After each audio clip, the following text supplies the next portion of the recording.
오늘 우리에게 주시는 하나님의 말씀은 에스라 2장 1절에서 12절까지의 말씀입니다. 찾으신 후에 저와 여러분이 한 절씩 교독하시고 마지막 절은 합독하시겠습니다. 제가 가진 성경은 구약 성경 712쪽이 되겠습니다.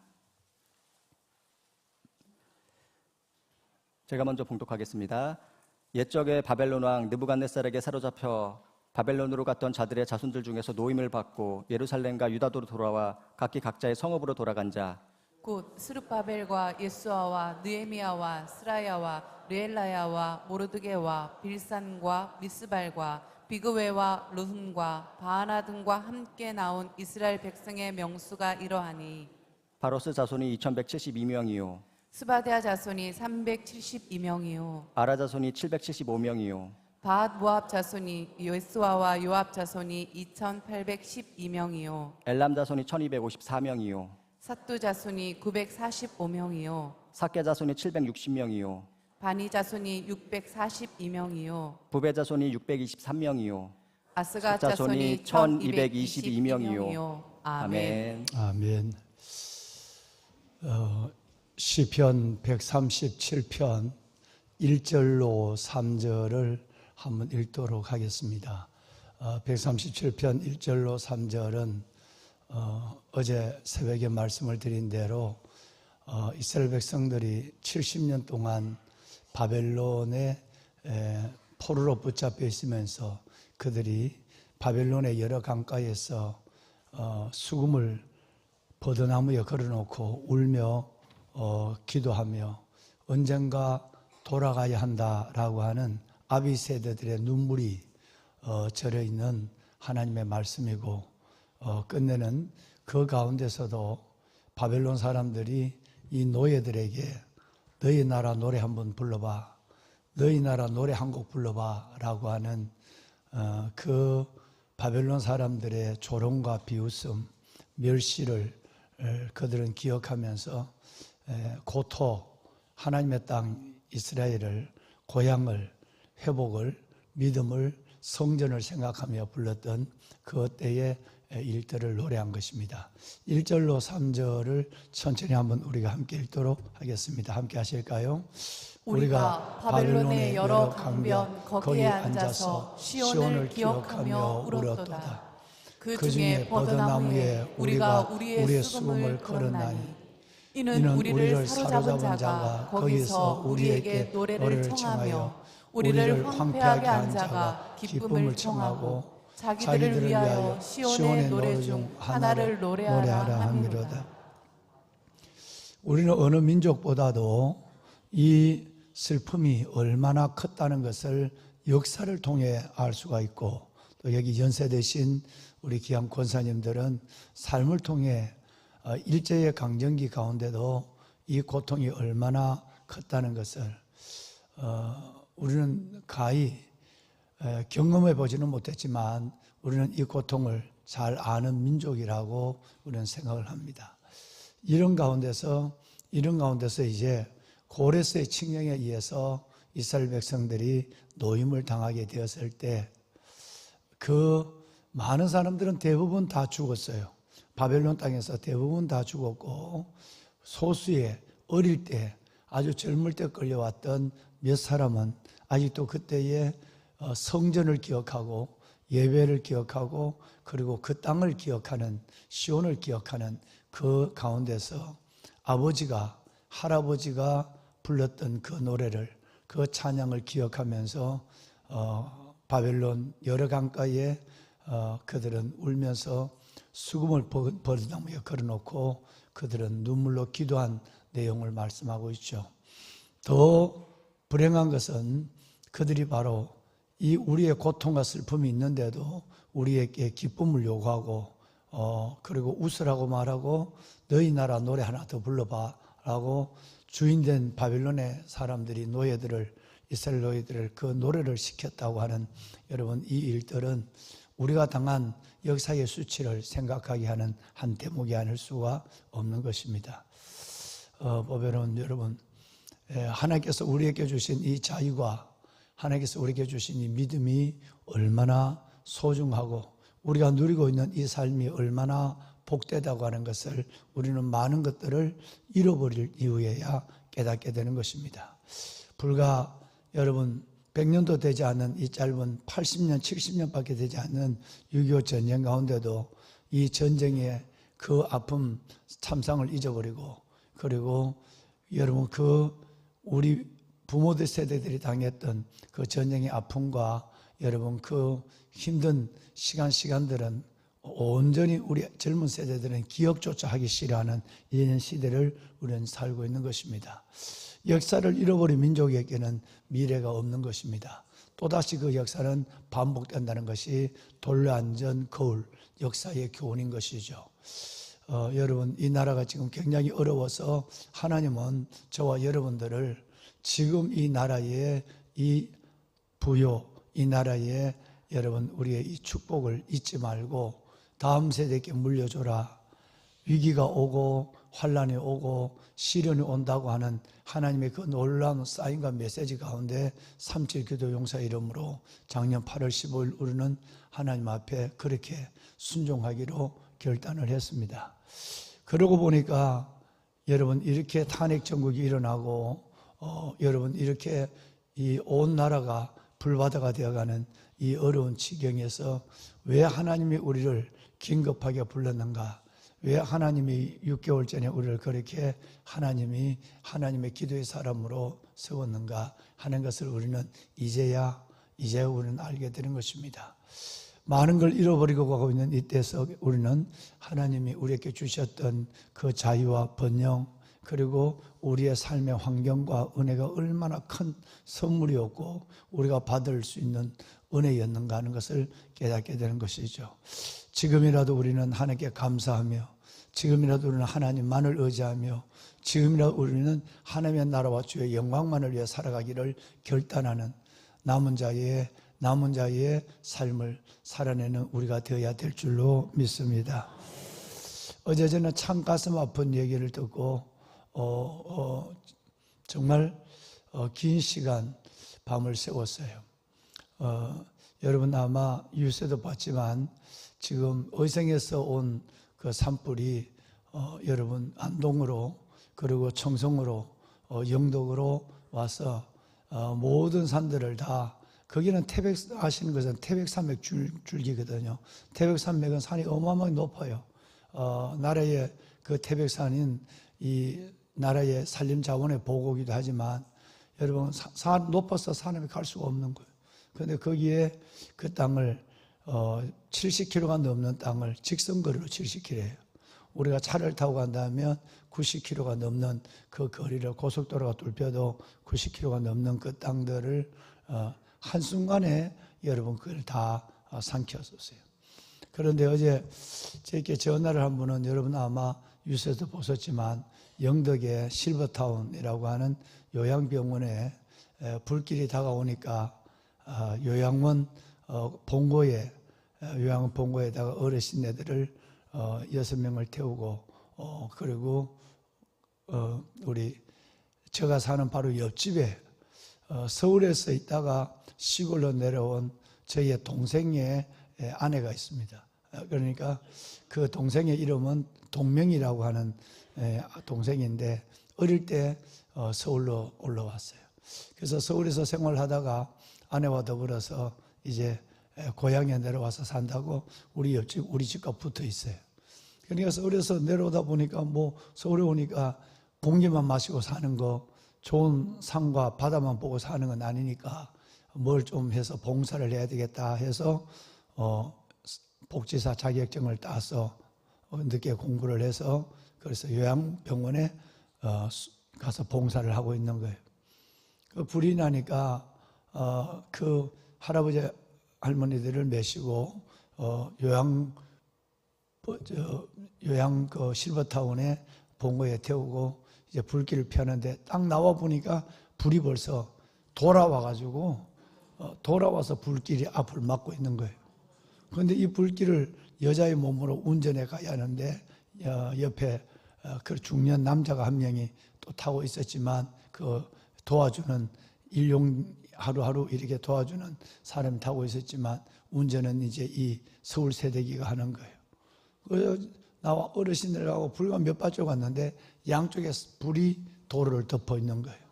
도로 갈 수도 없고 이 불을 지나가면 불이 없을 것 같은 길을 아니까 그 지나가는데 여러분 그 불길 가운데 차가 더 갈 수가 없었어요.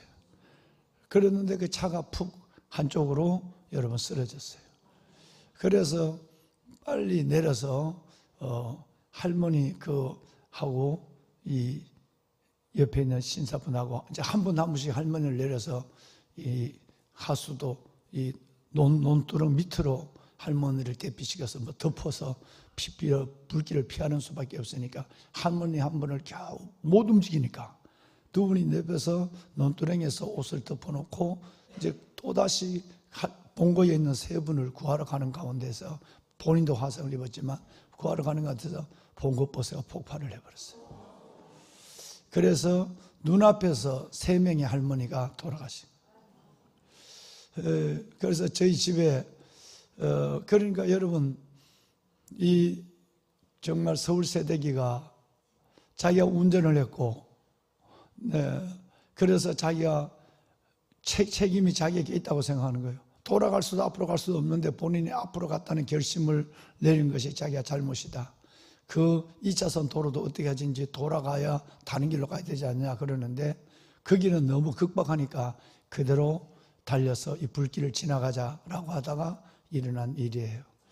한 명의 할머니만 겨우 그랬는데 나머지 세 명은 이제 못 움직이니까 한 분 한 분씩 움직이러 이제 가다가 보니까 바로 불이 폭파해 차가 폭발한 거예요.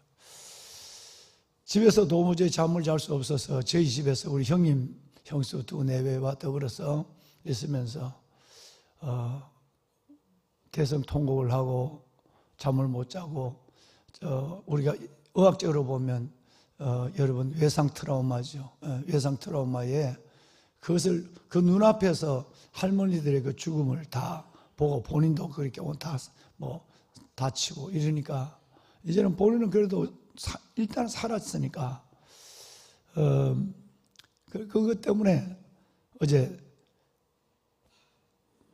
한번 1년 전인가 가서 내가 갔다고 하니까 내려왔길래 한번 얼굴 보자 한번 보자 왔길래 내가 기도를 해줬어요. 교회를 안 다녀요.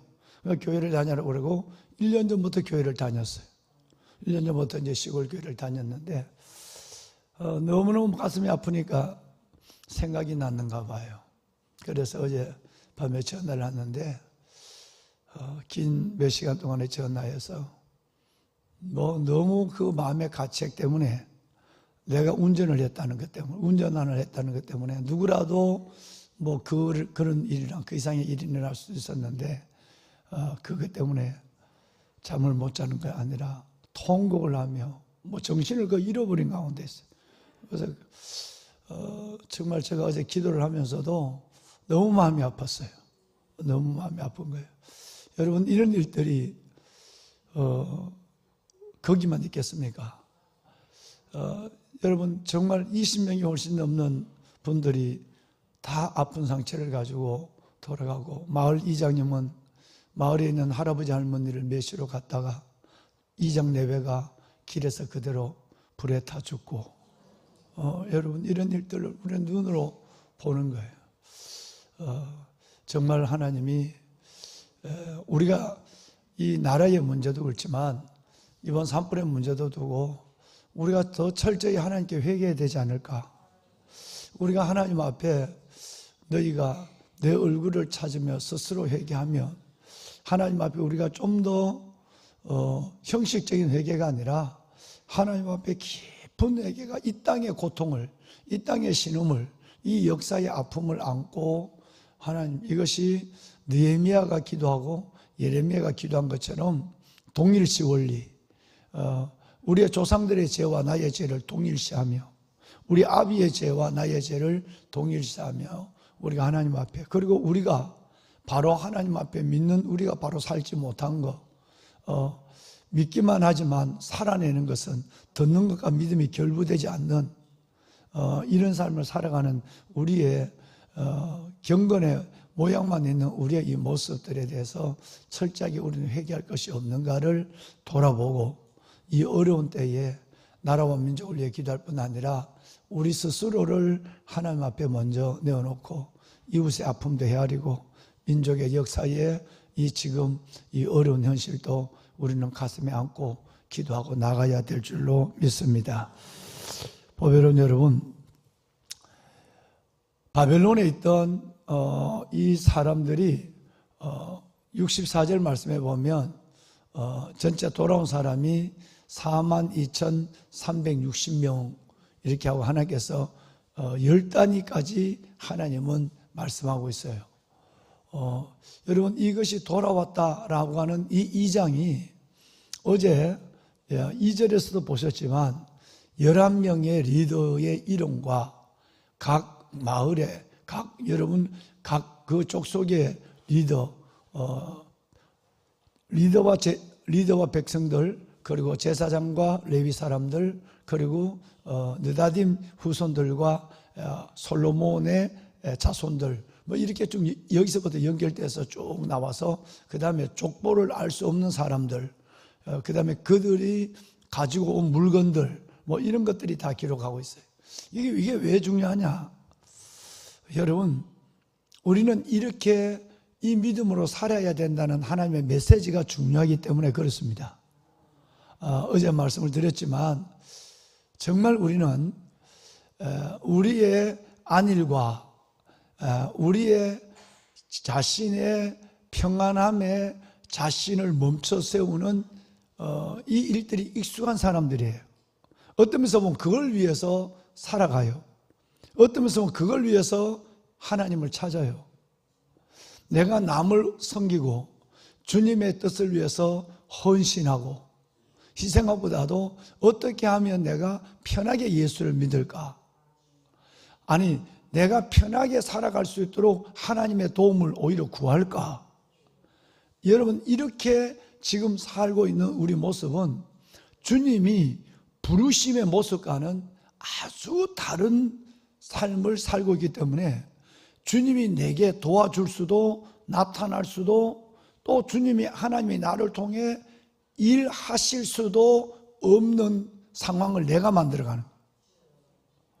자, 이분들이 42,360명이 그리고 11명의 지도자에 의해서 1차 포로기한으로 돌아온, 여러분, 이분들이 왜 대단하나?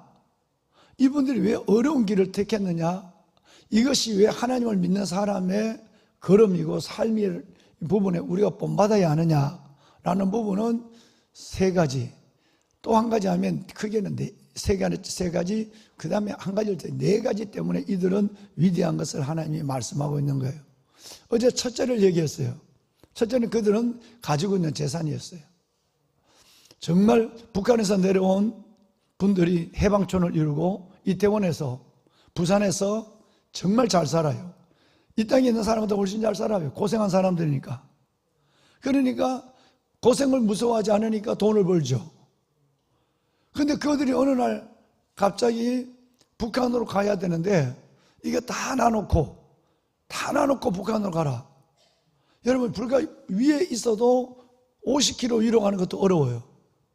근데 여러분, 이분들은 지금 2,400km를 가야 해요. 2,400km는 6천리예요. 6천리를 비행기 타고 가는 것도 아니고 차 타고 가는 것도 아니고 마차 타는 것도 아니고 걸어가는 거예요. 여러분, 왜 내가 그 고생을 하고 가야 하느냐? 하나님은 어디든지 계시는데 젊은 아이들은 또 안 가고 힘을 쓸 만한 아이들은 안 가는 거예요. 그러니까 이들은 가다가 죽더라도 순종하면서 가는 그 걸음 속에는 첫 번째는 자신의 소유 모든 걸 내려놨어요.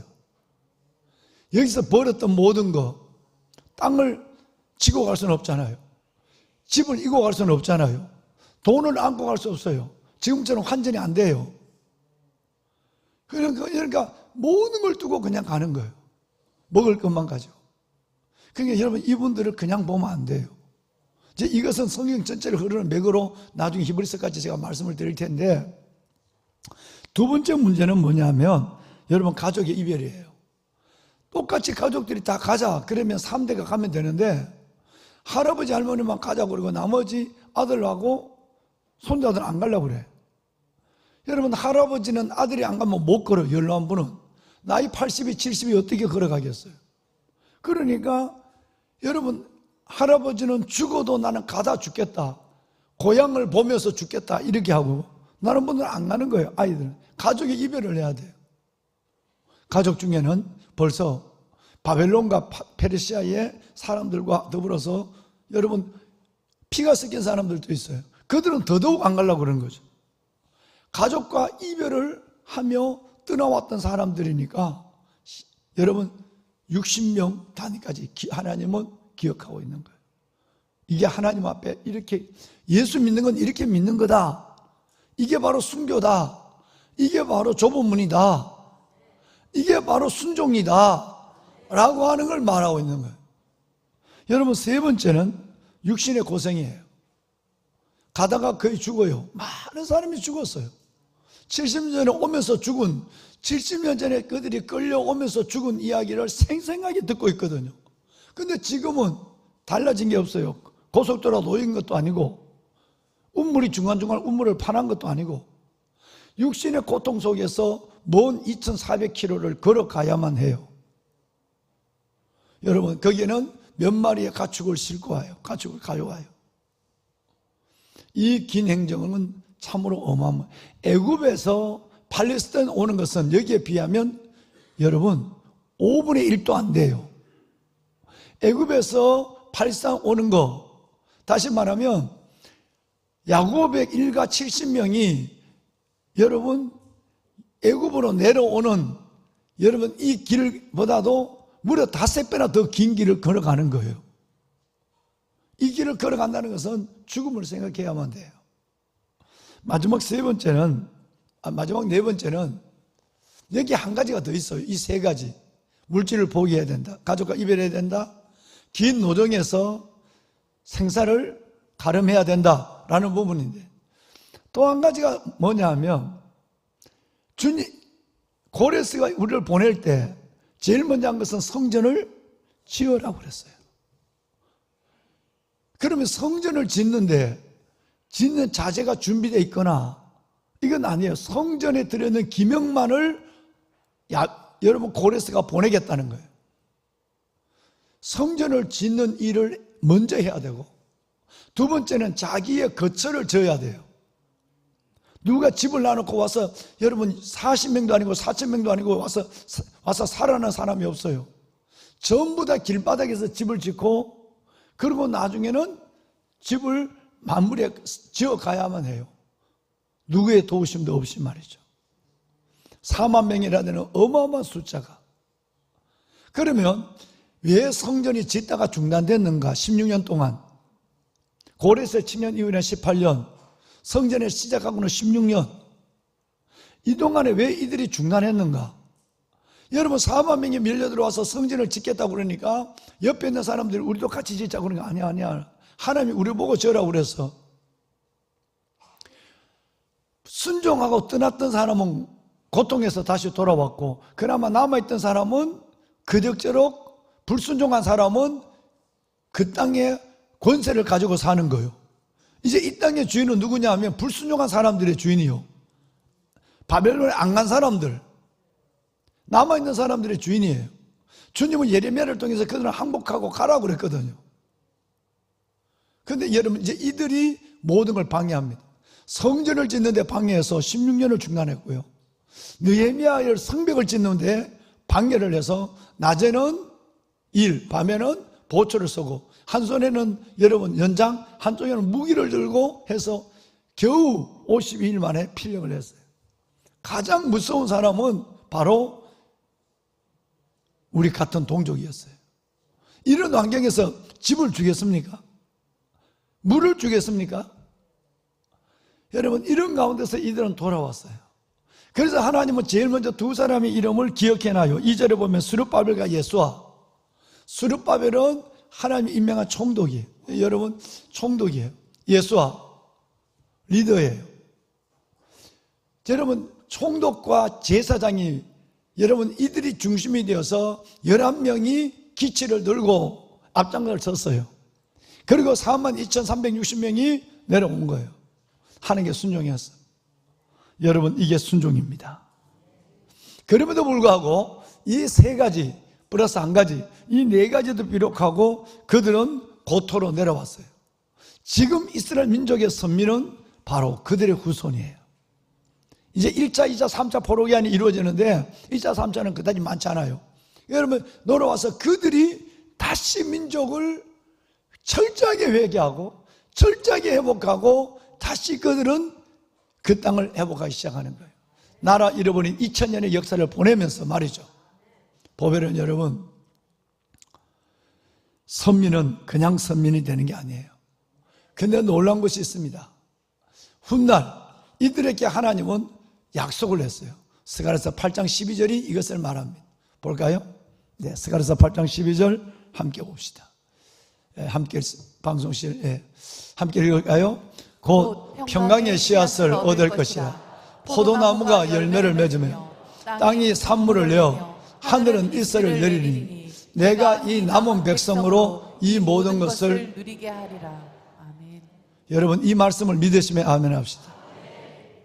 목숨을 걸고 내려왔어요. 모든 것을 포기하고 내려왔어요. 누구를 위해서? 믿음 하나를 위해서. 이런 용기가 우리에게 있어야 돼요. 저는 우리에게도 이런 상황이 있다면 우리는 지금은 작은 것 때문에 분별의 지각을 구하고 작은 것 때문에 순종을 가요. 순종의 용기를 구해요. 이런 일들을 우리는 경험하고 내가 모든 것을 주를 위하여 내려놓고 모든 것을 죽음의 자리까지 내가 주를 위하여 나갈 때 하나님이 내 편이 돼요. 하나님이 내 인생의 기적으로 나타나요. 그것을 말한 것이 스가랴 8장 12절이에요. 이 백성들이 죽을 것 같다고 집도 없고 여러분 오늘 오면서 내가 이 백성을 하여금 앞으로 어떻게 내가 이 백성을 축복할 것인가. 평강의 씨앗, 이들이 아무것도 없어도 제일 먼저 주님의 평강을 주실 거야. 하나님의 평강을 먹지 않고 물별에도 하나님의 평강이 먼저 와서 가장 내 품 안에서 행복한 사람 만들 거야. 두 번째, 물질을 줄 거야.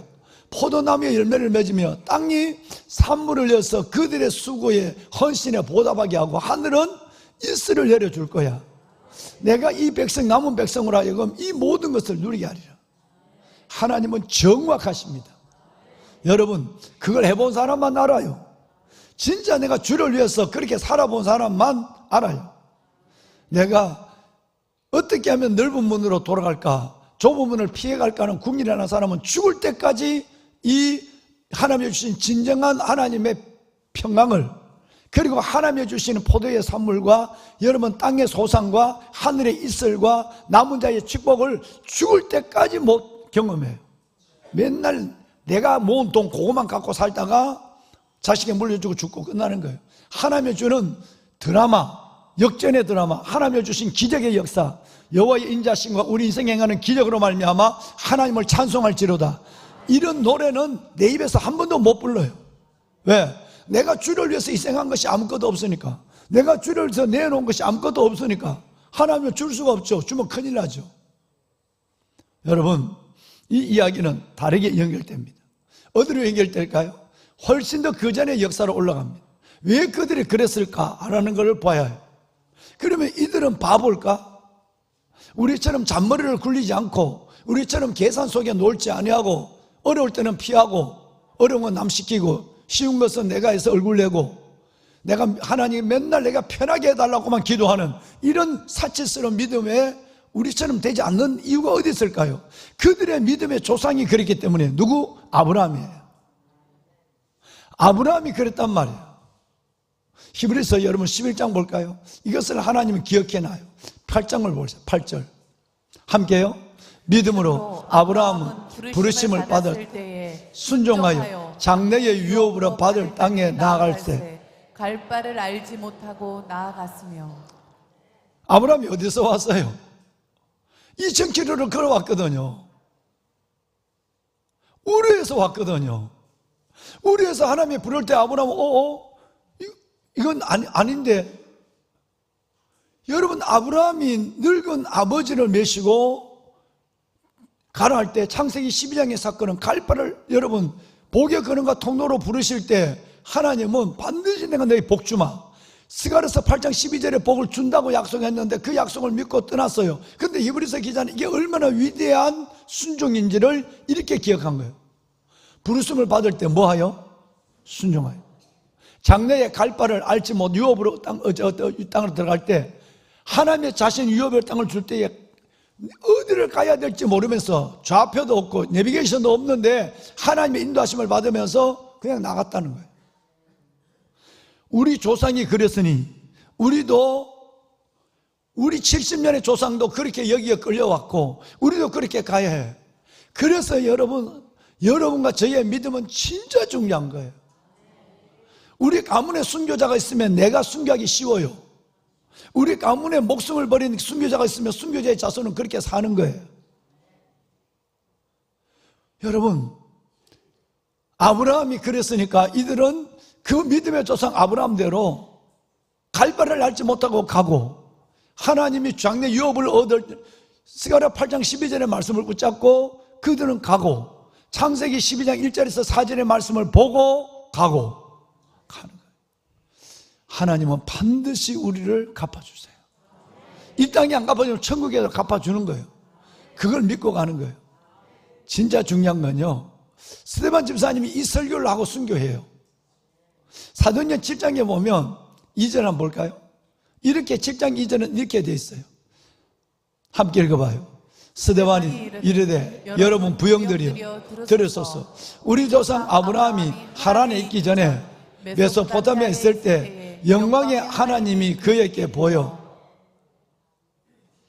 얼마나 이 사건이 중요하면 스데반 집사님이 순교할 때에 이것으로 설교를 시작합니다. 설교의 시작이 마지막 순교의 6분짜리 설교의 마지막 시작이 이 말이에요. 이 말로 설교를 시작하는 거예요. 이 말은 무슨 말이죠? 우리 조상 아브라함은 갈 바를 알지 못하고 장래 유업을 얻을 땅으로 들어갔다. 나도 내가 죽고 사는 문제는 내 문제가 아니다. 주님께 가는 거다. 나는 여러분에게 할 말을 하고 간다. 그랬어요. 근데 여기에 참 재미난 표현이 있어요. 영광의 하나님이 그에게 보여 그랬어요. 그러면 떠남에 있어서 중요한 건 뭘까요? 떠남에 있어서 떠나는 사람이 중요한 것이 아니라 보내는 분이 중요한 거예요. 우리 이걸 중요한 거예요. 나를 보내실 때, 나를 하나님께서 명령을 하실 때 내가 그 명령에 순종하는 내가 중요한 것이 아니라 누가 나를 보냈느냐, 이게 중요한 거예요. 나를 보내심에 있어서 진짜 중요한 건 보냄을 받은 사람이 아니라 보내시는 분이 진짜 중요하다, 이 말이에요. 하나님이 보내시기나 우주 만물을 만드시고 내 인생의 영혼을, 내 목숨을 주관한 하나님이 보내니까 나는 갈 수 있는 거예요. 담임 목사가 보내면 가겠어요? 여러분, 이건 어려운 고민이 있는 거예요. 만약에 담임 목사가 하나님의 이름으로 보낸다면 상황은 달라지는 거죠. 보냄에 있어서 진짜 중요한 것은 보냄을 받은 사람이 아니라 보내시는 분이에요. 아브라함 모든 사람들은 보내는 분 때문에 가는 거예요. 그러니까 나는 그다지 중요하지 않아요. 보내는 그분이 진짜 중요한 거예요. 어마어마한 분이에요. 그러니까 나는 그분에게 맡기고 가는 거예요. 두 번째, 아브라함이 여기를 떠날 때 여러분 또 놀란 것은 하나님을, 그 보내는 분을 눈으로 봤대요. 여러분, 하나님이 그에게 보여 그랬잖아요. 이게 중요한 거예요. 나를 보내시는 하나님이다. 그리고 오늘 내 믿음이 살아있어요. 오늘 내 믿음이 살아있어서 내가 하나님 앞에 기도할 때마다 그분의 음성을 듣고 그분을 봐요. 그러면 됐죠. 이것은 누구도 내 길을 못 막아요. 하나님이 나를 보냈고 나를 보낸 하나님이 오늘 내 눈앞에 보이는데 내가 어디를, 무슨 생각을. 보배는 여러분, 죽을 때도 어떨까요? 순교할 때도 이게 돼야 순교하는 겁니다. 55절 볼까요? 55절. 스데반 성령 충만해서 하늘을 우러러 주목하여 하나님의 영광과 및 예수께서 하나님 우편에 쓰는 것. 내가 아브라함이 떠날 때도 하나님의 보내시는 분이 나를 보냈고 그 보내는 분을 보고 떠났다면 나도 이 순교의 자리에서 하나님이 죽으라면 난 죽는 거야. 왜? 하나님이 죽으라면 부니까 죽는 사람이 중요한 것이 아니라 나를 위해 하나님에서 죽으라고 명령한 하나님이 상황을 만드신 순교의 자리를 만드신 하나님이 더 중요해. 그런데 그 하나님에게 내가 그냥 죽는 것이 아니라 그 영광의 하나님과 그 우편에 계신 예수님을 함께 보는 거예요. 그러니까 순교할 수 있는 거예요. 할렐루야. 여러분, 이 얘기는 뭔 얘기냐면 명예적 순교가 아니라는 얘기예요. 은혜가 내게 있어야 순교도 한다 이 말이에요. 그리고 작은 일에 순종의 훈련이 돼야 큰 것에 순종이 되지. 지금 맨날 내가 좀 더 편하게 해주세요, 이것보다 낫게 해주세요, 뭐 요 정도에 맴돌고 있는 내가 하나님 다투고 떠나, 걸어가, 이거 해. 여러분, 구역장 하라, 부구역장 하라, 교구장 하라, 못하겠다.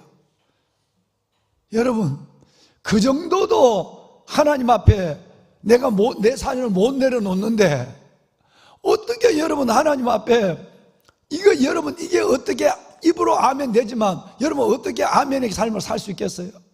내게 주신 하나님의 은혜가 무지무지한데, 내게 주신 하나님, 내가 어떻게 지금 오늘을 살고 있는데, 오늘을 살고 있는 것은 전체 그분의 은혜고 지금까지 지내온 것도 에베네셀의 은혜고 지금도 임마누엘의 하나님이 나를 보고 있고 앞으로 인도하실 분은 여호와 이레, 그분이 나를 이끌 것이고 내가 이 문제의 고난을 이길 것도 여호와 니시, 그분의 손에 있고. 그런데 어떻게 여러분 구역장 부구역장 하는 그것을 내가 못하겠다고? 그럼 빨리 죽어야지 뭐. 여러분, 그래서 제가 교구장을 건면하거나 나는 교구장까지만 하니까 뭐 직분에 건면하거나 딱 2번 이상 전화 안 해요. 한 번 하고 기도해 보세요. 끝. 그럼 본인 믿음으로 하는 거예요. 하기 싫은 사람 가서 데려놓고 해봐요. 기쁨을 안 해요. 두 번째, 같이 일하는 사람이 불편해요. 하기 싫은 사람인데. 그 다음에 세 번째는 상이 없어요. 그러면 더 건면하면 안 되죠. 내가 한 번만 더 건면하면 할 수 있지만 안 하잖아요. 절대 그런 법이 없어요. 여러분, 42,360명이 하나님이 개입하는 사람이 아니라 하나님이 정권적으로 붙잡으시고 죽든지 살든지 하나님의 복을 주시는 삶을 살아간 이유는 그들이 목숨을 걸고 순종했기 때문이에요. 하나님이 그걸 지금 여기다 적어 놓는 거예요. 시간이 갔지만 두 군데를 더 봐야 돼요. 히브리서 11장 26절을 볼까요? 놀라운 얘기 하세요. 예수님을 위해서 수모를 당하는 것, 예수님을 위해서 내가 고생하는 것, 이것은 마치 모세가 애굽의 모든 왕자의 보화를, 애굽의 모든 여러분 보화보다 더 큰 재물로 여겼으니 세상에. 저는 이 말이 너무 은혜가 돼요. 예수님을 위해서 당하는 수모, 예수님 때문에 당하는 고생은 모세가 마치 애굽의 왕자로서 누릴 수 있는 애굽 전체가 다 내 거야. 그 보화보다 여러분 예수님 때문에 당하는 수모를 더 큰 재물로 여겼다는 거예요. 야, 여러분, 모세는 하나님이 대면할 수밖에 없는 사람이에요. 내가 받을 수 있는 이 어마어마한 재산, 애굽 전체의 이 영광, 부귀보다 예수님을 위해서, 진짜 솔직히 하나님을 위해서 받는 건데 벌써 앞으로 1400년에 나타날 예수님 때문에. 여러분, 예수를 위해서 받는 수모를 애굽의 모든 보화보다 더 큰 재물로 여겼어요. 내게 재물은 예수님, 하나님 때문에 받는 고생을 더 큰 재물로 여기는 거예요. 여러분, 이 정도의 믿음이 있어야 하나님이 대면하는 거예요. 대면하는 거예요. 하나님이 벗이라고 말하는 거예요. 이런 게 우리에게 없어요. 없어요. 마지막 40절. 히브리서 11장은 그냥 성경이 아니에요. 무릎을 꿇고 읽어야 하고 손을 들고 읽어야 될 성경입니다. 저와 여러분이 말이죠. 이는 하나님이 우리를 위하여 더 좋은 것을 예비하셨죠. 나는 지금 이렇게 힘들고 어렵지만 하나님 내 앞에는 뭐가 있다고요? 애굽의 보화보다 더 큰 재물이 있고요, 애굽의 보화보다 더 큰 영광이 내 안에 있어요. 순종하고 나가는 길에 한번 그렇게 한번 믿어보세요. 그렇게 한번 죽어보세요. 하나님이 그렇게 끝나게 하는가? 이 용기가 우리에게, 순종의 용기가 없는 거예요. 하나님이 나를 위해 더 좋은 것을 예비하였은즉 우리가 아니면 내가 아니면 그들로 온전함을 이루지 못하게 하렵니다. 이것은 단순한 내복으로 끝나지 않는다는 걸 히브리서 마지막 11장 마지막 절이에요. 내가 그렇게 순종하고 나가면 하나님이 나를 위하여 더 좋은 것을 예비해 주실 뿐 아니라 다음에는 나와 함께 있는 사람들에게 끼치는 복을 얘기해요. 첫째는 하나님이 나를 위해서 더 어마어마한 복을 예비하고 있어. 하늘 나가서 하늘에 상급이 있단 말이에요. 또 하나는 내가 그렇게 순종하면 내가 순종한 자리에서 나를 바라본 사람이, 우리 아이들이 믿음이 뭐해진다고요? 온전해지는 거예요. 그걸 하면 어떻게 되죠? 내가 뺀질거리면 우리 아이들도 다 뺀질거려요. 내가 뺀질거리면 하나님이 거기에 보낸, 그 공동체 안에 보낸 모든 사람이 다 내 때문에 온전함을 못 가져요. 진짜 무서운 말이고 중요한 말을 하고 있어요. 들을 게 있는 자는 들을지어다. 들을 게 있는 자는 들을지어다. 정말 놀라운 말을 하고 있는 거예요. 우리가 지금 얼마나 사치스러운 믿음에 있는가를 지금 말하는 거예요. 이 땅에서도 별로 하나님 경험 못하고 죽어서도 상이 없는 삶을, 쭉정이 삶을 우리가 어떻게 살아가고 있는가를 지금 성경이 말하고 있어요. 그래서 어제 말해서 이건 성경 전체에 흐르는 하나님의 관통이에요. 좁은 문으로 들어가 죽어.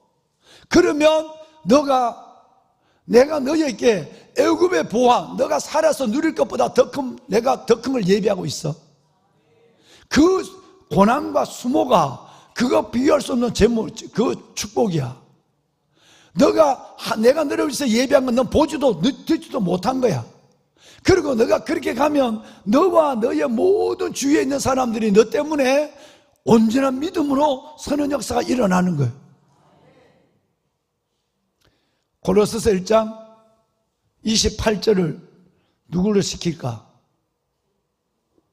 제자훈련 받은 사람이 어디가 부르지? 자, 제자훈련 받은. 그러면 신준식 전사님 1장 28절 해봐. 고로새서 1장 28절. 작년에 제자훈련 받았냐? 얼마? 우리가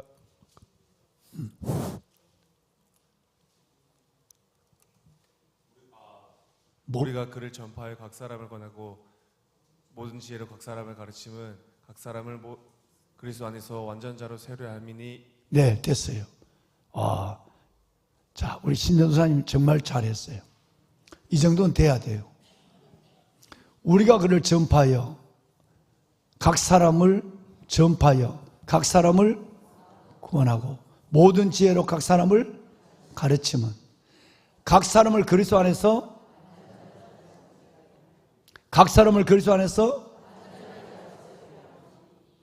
내 하나가 예수님을 전파하고 교회에 나오는 부분을 예수 믿으라고 권하고 교회에 나오면 내가 양육하는 거예요. 내가 가르치는 것은 내가 만나는 모든 사람, 하나님 내게 붙여준 모든 사람을 뭐 하기 위해서? 완전하게 하기 위해서요. 우리는 내 하나의 인생으로 끝나지 않습니다. 누구에게인가 어마어마한 영향력을 미치는 거예요. 어마어마한 삶을 보여주는 거예요. 내가 전파하고 권하고 가르치는 것은 나 때문에 하늘 날아가면 너 얼마나 많은 영혼을 이자를 데리고 왔느냐 이걸 보는 거예요.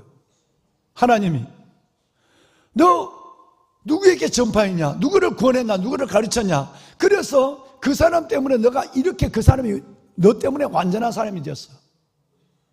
다시 히브리서 11장 마지막 절.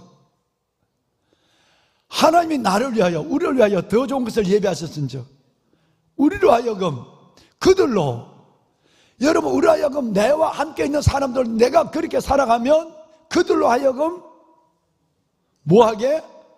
온전함을 이루기 위해서 하나님은 우리를 그렇게 살게 합니다. 여러분 이걸 생각하셔야 돼요. 정말 성경을 그냥 책으로만 읽으면 여러분 우리는 매번 사치스러운 믿음에 뺑뺑 돌다가 죽어요. 하나님을 만나는 경험도 역사도 은혜도 내게는 멀어져 가요. 정말 중요한 것은 하나님 제대로 믿고 제대로 살고 제대로 죽는 훈련이 필요해요. 이 시대일수록 필요해요. 그래서 예수님이 말세에 내가 올 때에 믿는 자를 보겠느냐? 별로 그렇게 믿는 사람이 별로 없다는 거예요. 그런데 여러분들은 다 그렇게 믿는 사람들이 되어야 돼요. 기도해도 목숨을 걸고 기도하고 하나님을 사랑해도 목숨 걸고 사랑하는 거예요. 그러면 목숨 거는 일들 속에 하나님의 역사가 있어요. 맨날 그러잖아요. 행군하다가 안 하려고 요령 부리고 뺀질거리고 들어가는 사람은 고차 밑에 맞아 죽는 경우가 있어요. 근데 행군하다가 발 터져서 심장 터져서 죽은 놈은 없어요. 어떻게 죽을까를 생각해야 되는 거예요. 하나님의 은혜를 살다가 영광 가운데 기적을 보고 하늘의 상을 안고 죽을 것인가, 아니면 맨날 내 힘때만 뺑뺑뺑뺑 돌고 편하게 믿을까, 잘 때가 요는 것만 생각하고 있다가 하나님 앞에 그 여러분 예수 그리스도의 수모와 고난, 하나를 위한 여러분 베드로전서 1장의 그 어마어마한 고난, 하늘의 상급과 영광이 있는 그 고난을 나는 던져버리고 내 하나를 위해서 살다 그러면 여러분 우리의 삶은 너무 초라한 거야. 예수 그리스도가 나를 위해 죽으신 목적이 너무너무 소홀한 거야. 이건 하나님께서 우리를 버리신 뜻이 아니라는 거예요. 여러분 정말 은혜로 살아가는 여러분이 되신다면 분별의 지각 그 이상의 순종의 용기가 있길 바랍니다. 두 손을 들겠습니다. 오늘은 순서를 바꾸겠습니다. 하나님, 나의 사치스러운 믿음을 내려놓게 하여 주옵소서. 어떻게 생각해 보면 무엇을 먹을까, 무엇을 마실까, 무엇을 입을까, 내 믿음이 그 수준에 맴돌고 있지 않는지. 예수님은 이 정도의 믿음은 교회 안 다니는 사람도 갖고 있는 생각이라고, 이방인들의 생각이라고 말합니다. 믿는다고 하지만 좁은 길은 피해가고, 믿는다고 하지만 하나님 주님을 위하여 희생하고 헌신하는 그 일들 속에는 내게 지금까지 받은 그 은혜는 다 내려놓고 하나님 앞에 거절하고 순종의 용기 아니라 불순종의 길을 하나님 후회도 없이 걸어가는 내 모습이 아닌지. 하나님, 아브라함, 성경으로 보는 아브라함으로 살아가는 나를 용서해 주옵소서. 스데반, 성경의 기록으로 보는 그 사람으로만 생각하는 나를 불쌍히 여겨 주시옵소서. 내가 다시 하나님 주를 위하여 이제는 내려놓고 희생하고 죽음의 길을 당당히 걸어가는 하나님의 자녀의 삶을 순종의 용기로 걸어가게 하여 주옵소서. 하나님, 이 나라 민족을 살려 주시옵소서. 정말 하나님께서 목숨을 걸고 기도하게 하시고 내가 이만큼 살게 하신 그 은혜는 내게 하나님이 주신 남은 자의 삶, 기도의 소명이 있기에 살려주심을 믿고 하나님 앞에 기도할 때 하나님 나를 붙잡아 주시옵소서.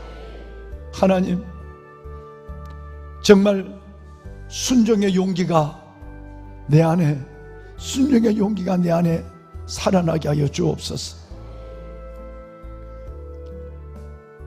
주님을 세 번 크게 부르고 내 믿음의 전향이 일어나도록, 이 땅에 하나님의 진정한 평강이 오도록 하나님, 우리의 다음 세대가 세워지는 그 놀라운 한상을 우리 눈으로 볼 수 있도록 오늘 저녁에도 온 세대, 장로님들부터 시작해서 우리 어느 어린아이까지 온 세대 예배가 있는데 진짜 우리가 하나님 앞에 다음 세대를 세워가는 일들 속에 하나님 앞에 쓰임받는 도구가 될 수 있도록 주여 우리를 인도하여 주시옵소서. 주님을 세 번 크게 부르시고 하나님께 기도합니다. 주여, 주여, 주여.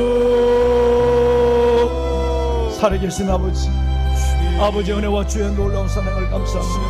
하늘의 것을 바라볼 수 있도록 하나님, 우리 모든 믿음을 온전케 하여 1차 포로 귀환의 하나님, 42,360명의 그 영혼들을 오늘 저희들이 하나님의 말씀을 통해 봤습니다.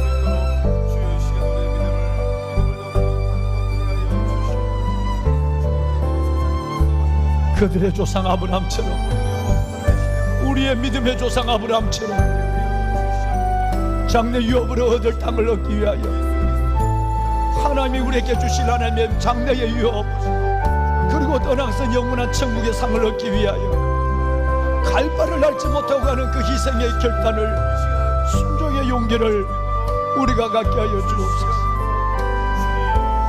그리스도를 위하여 받는 수모가 애굽의 모든 보화보다 더 큰 재물로 여겨졌어. 그리스도를 위하여 받는 수모가 애굽의 모든 보화보다 더 큰 재물로 여겨졌어.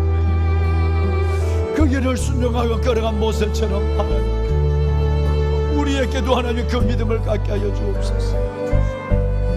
내게만 맴돌고 있는 하나님의 나의 믿음과 기도, 내가 받은 주께 받은 은혜를 기억하며 이제는 내가 주를 위하여 또 다른 모습으로 나의 인생을 살아가게 하여 주옵소서. 하나님, 믿음의 사치에 빠져있는 나를 용서하여 주옵소서. 믿음의 사치에 빠져있는 나를 용서하여 주옵소서.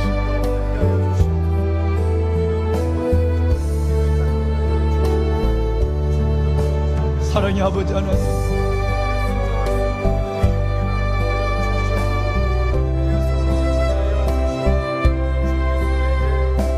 사랑의 아버지 하나님,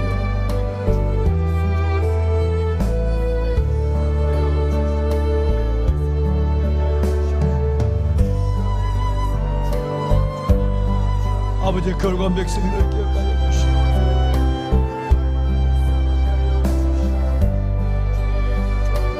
하나님이 우리를 위하여 더 좋은 것을 예비하였습니다. 하나님이 나를 위하여 더 좋은 것을 예비하였습니다.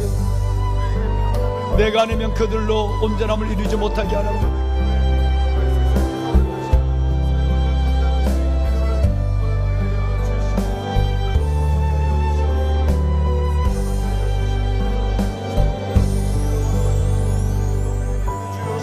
하나님이 나를 위하여 더 좋은 것을 예비하였습니다. 몸은 이 땅에 살지만 아버지 하나님, 영원한 천국을 바라보게 하여 주시고 하나님이 나를 위하여 예비하신 것을 바라보게 하여 주옵소서.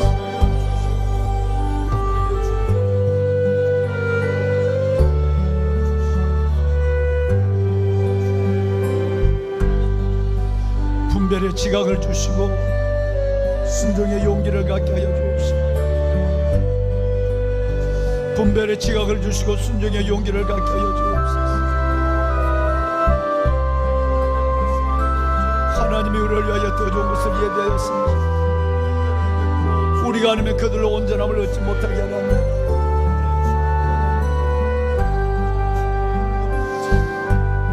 약속을 받지 못한다 할지라도 증거를 받는 하나님의 자녀들 되게 하여 주시고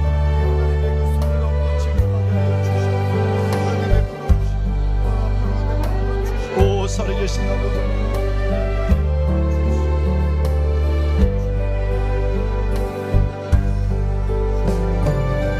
인자가 올 때의 말씀 믿는 자를 보겠느냐, 내가 올 때 믿는 자를 보겠느냐, 내가 올 때 믿는 자를 보겠느냐.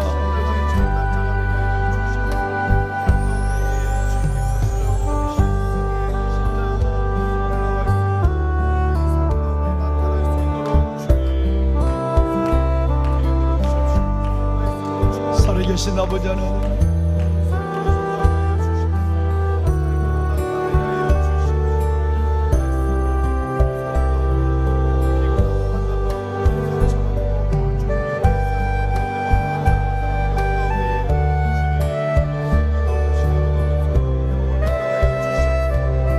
아버지 하나님,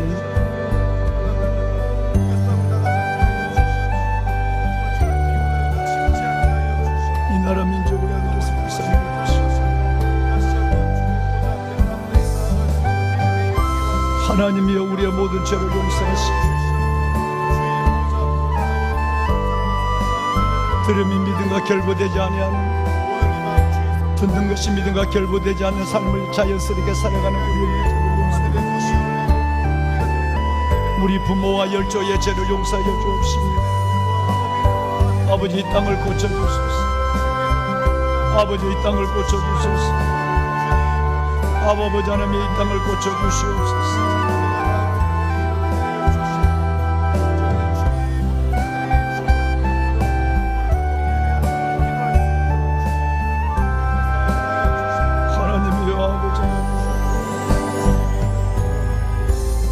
살아도 주를 위하여 살고 죽어도 주를 위하여 죽나니 사나 죽으나 내 것이 아니라 오직 주의 것이요 살아도 주를 위하여 살고 죽어도 주를 위하여 죽나니 사나 죽으나 내 것이 아니라 오직 주의 것이요 하나님이여 도와주소서. 아버지 거룩한 백성들을 주소서.